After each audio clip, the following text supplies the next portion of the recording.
as you can see, I have the channels for, here's the Arduino R3. Then here is the radio receiver module that I have. And then here's the 8-channel relay board.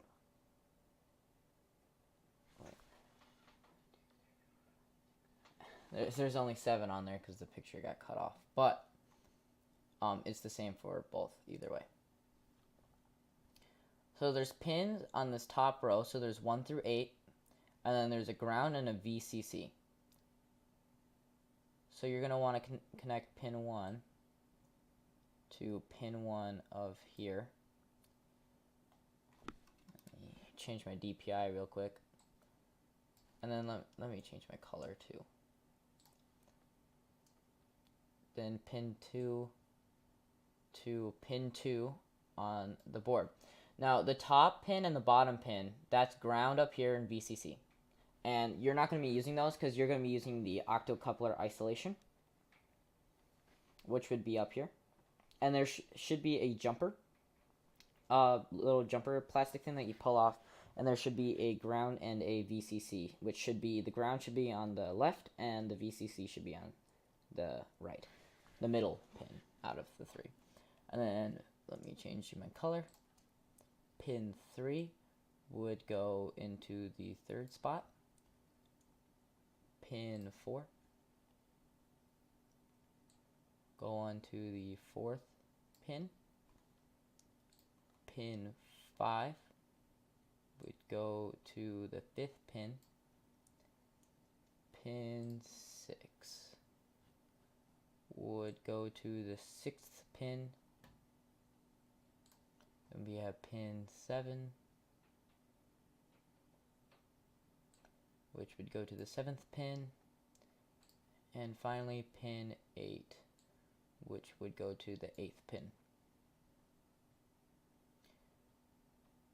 So here's your ground and your VCC. It could be different per board, but just know that typically it's on each side. So I actually put this one on ground, so imagine just shift everything down. So ground is here, VCC is here, just shift them down. So this would be pin 1, 2, 3, 4, 5, 6, 7, 8, and then just say ground and then VCC. And these 2 you won't be using.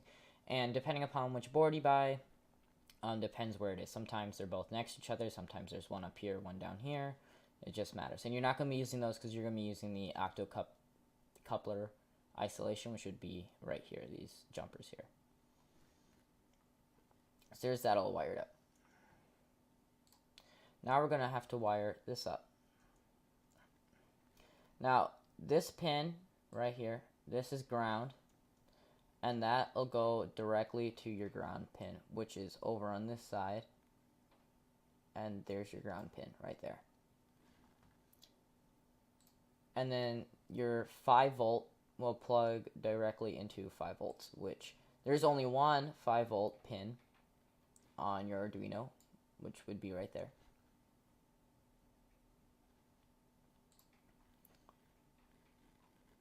And then there's D0, D1.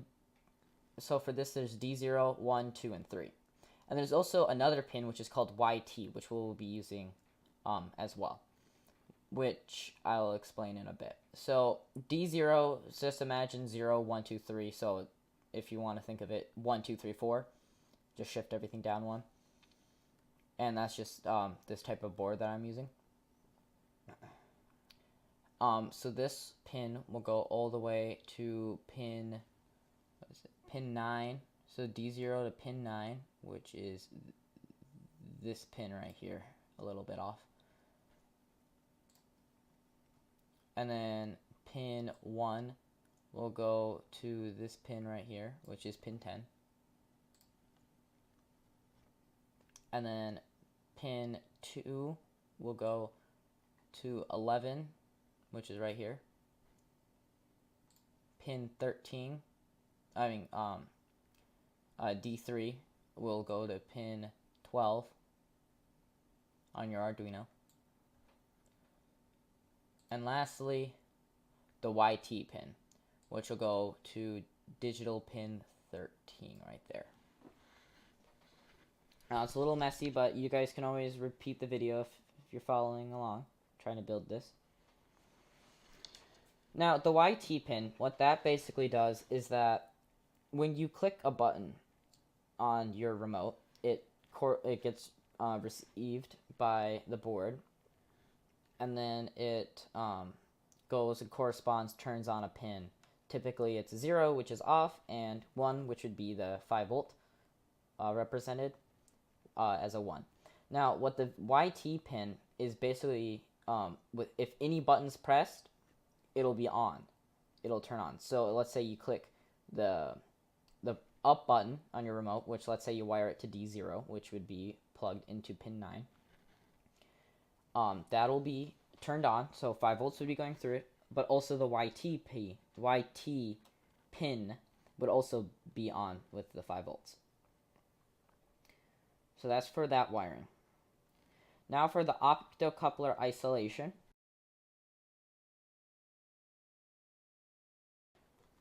Okay, I was actually wrong about the octocoupler isolation. So there's actually going to be... let me turn off my sensitivity. There's actually going to be 3 pins. So this is the right side, and then this is the left side. Typically, this is the arrangement. So this would be ground. And then this would also be ground. And then this is your VCC. And now this is for the octocoupler isolation on the 8-channel relay. Now what you actually want to do is for the ground, you want to connect this to your 5-volt negative, and then connect the other side to your 5-volt positive. And then this top one up here will actually go to a ground pin on your Arduino. This middle pin right here. So that's what that is, just to clear it up. I messed up a bit, but that's actually what you're supposed to do.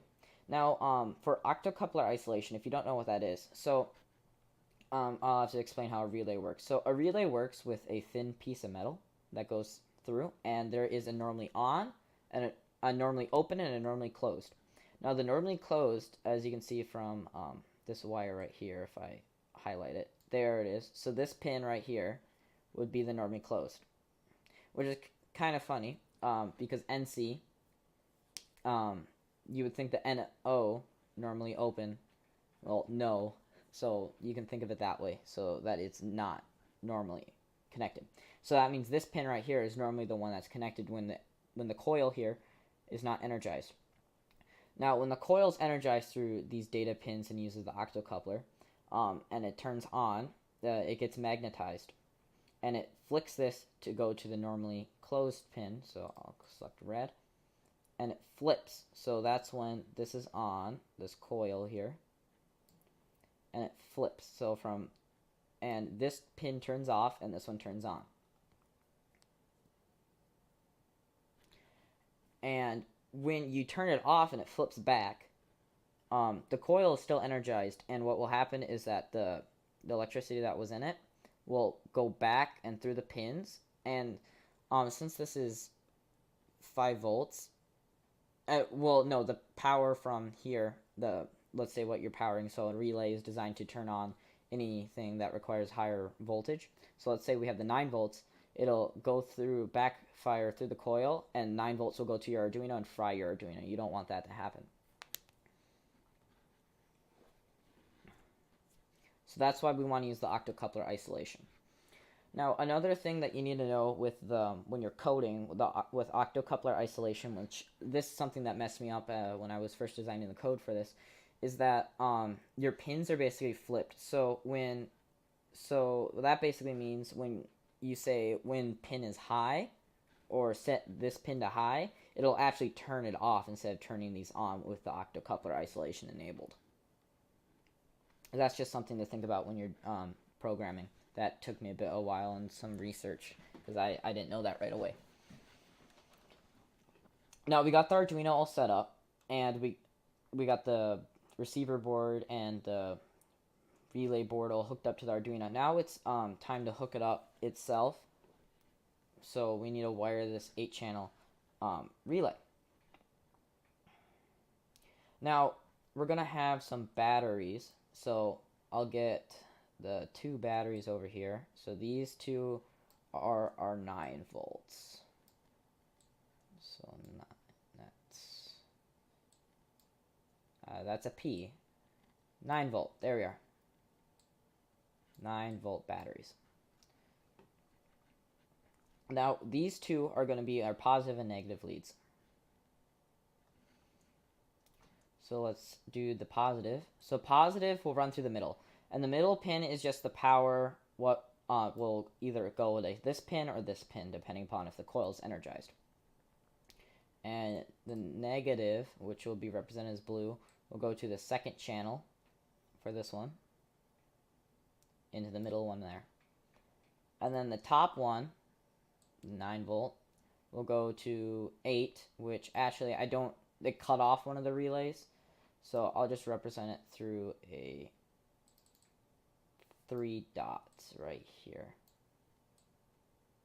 And then this will be the normally closed and the normally open pin right there. Right there. So that's what that is. So that'll go there into the middle pin. And then blue from here, which will be the negative, will go into the 7th relay. So this is the 8th relay, that's the 7th relay. 1, 2, 3, 4, 5, 6, 7, 8. There we go.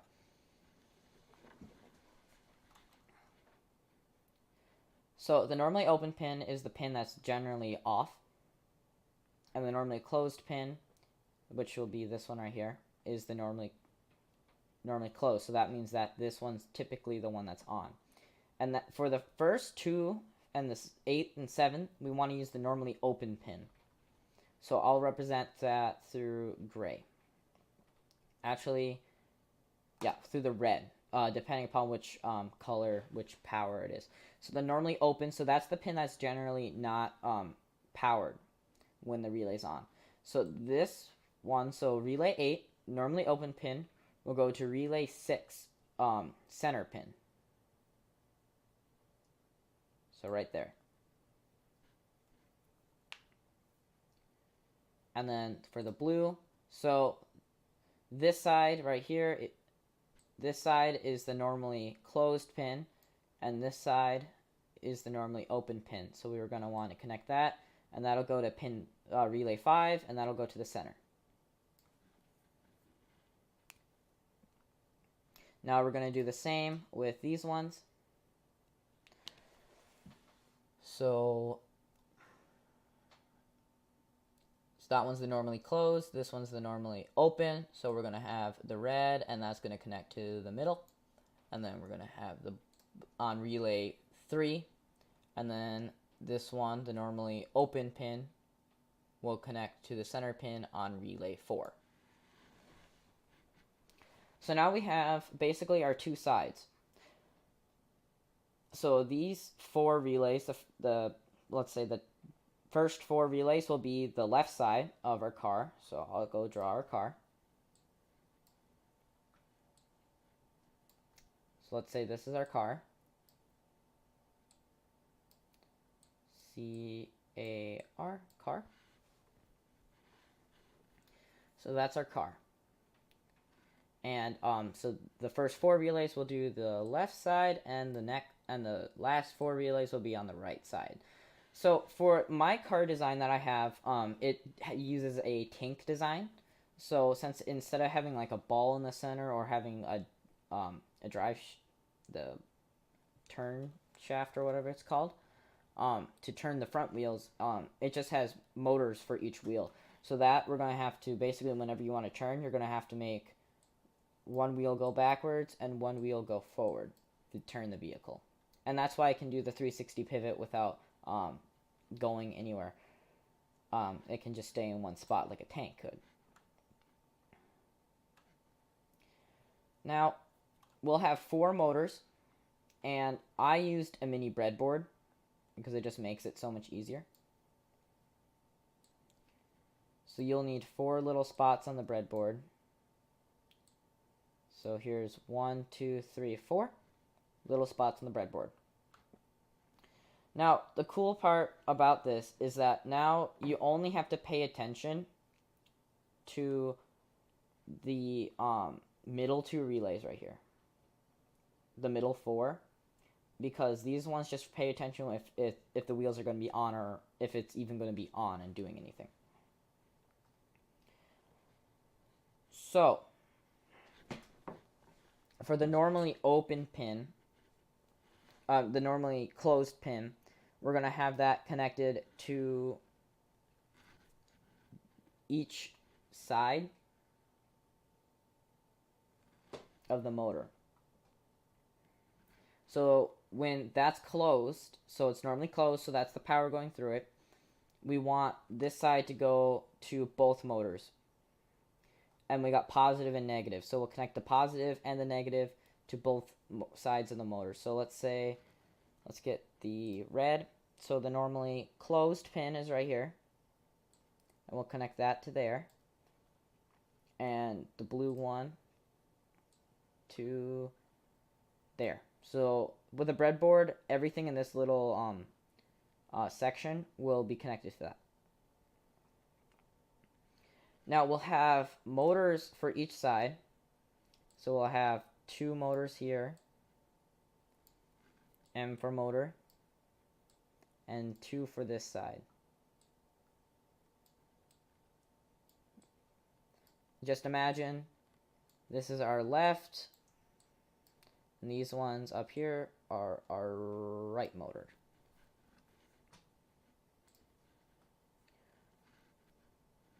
So we have the legs. So there's 2 leads. These are DC brushed motors. So positive and negative leads. So we'll have the positive lead for this one go into this section, and we'll have the negative lead, which will be represented as blue, go into this section.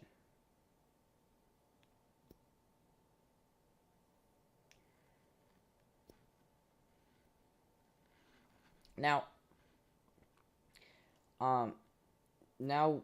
based upon this, we'll have to also hook up the next one. But the problem where I ran into it is that my motors are actually backwards, so they face each other on my car.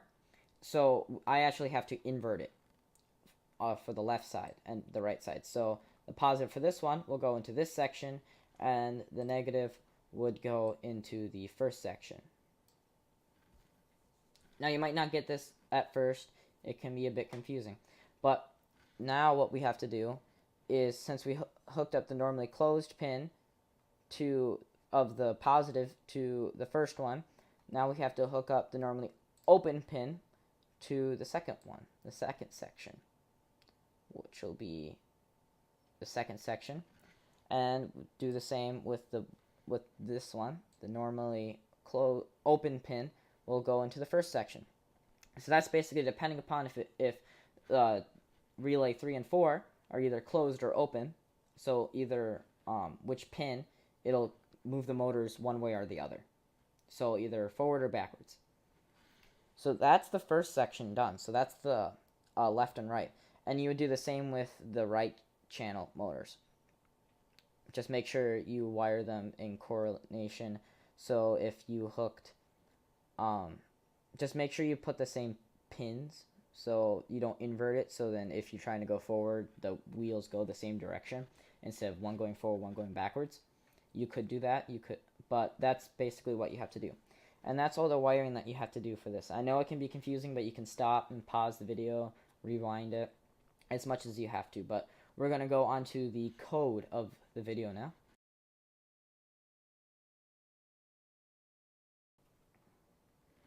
Now we got pin mode 1. We got pin 1, pin 2, pin 3, pin 4, pin 5, pin 6, pin 7, pin 8, pin 9, 10, 11, 12, and 13. Now 1 through 8 are all of our outputs. That'll control each relay. And then 9 through 13 are each of our inputs of the RF the radio frequency receiver.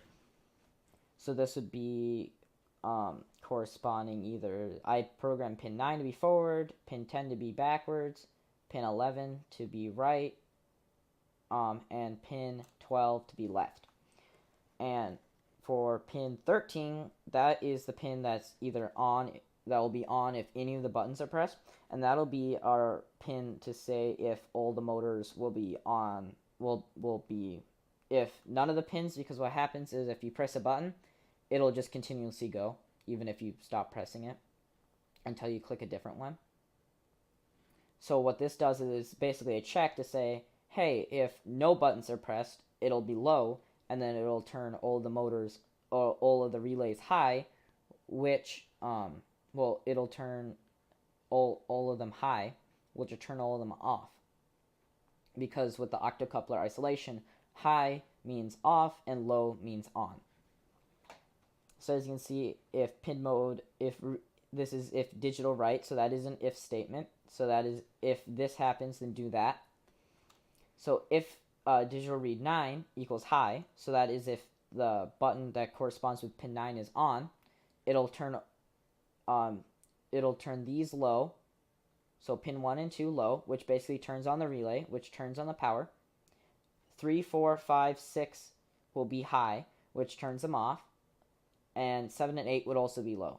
So that'll basically mean that it'll go forward, because the normally closed pins, which are the ones that are connected, will be the ones connected through these relays, the 3 through 6 won't be on, so it'll be the normally closed pin, and then that'll go through and turn on the wheels. Now here is the program, here's the one if statement for pin 10, so that's the backwards pin, and it turns all of them on through turning them all low, and that'll basically make it go backwards. Now we have pin 11, which will make this go right, so that'll turn the first 4 pins on, 5 and 6 will be turned off, and 7 and 8 will be on. And then pin 12 will make it turn right, and it'll do first 2 pins on, 3 and 4 off, and then 5 through 8 on. That'll make it turn right. Now, this is pin 13, which is the VT pin, which basically if it's low, which means if no buttons are pressed, it'll turn all of them high, which will turn all of them off. And that's all the code, and I'll have this posted up on the video description.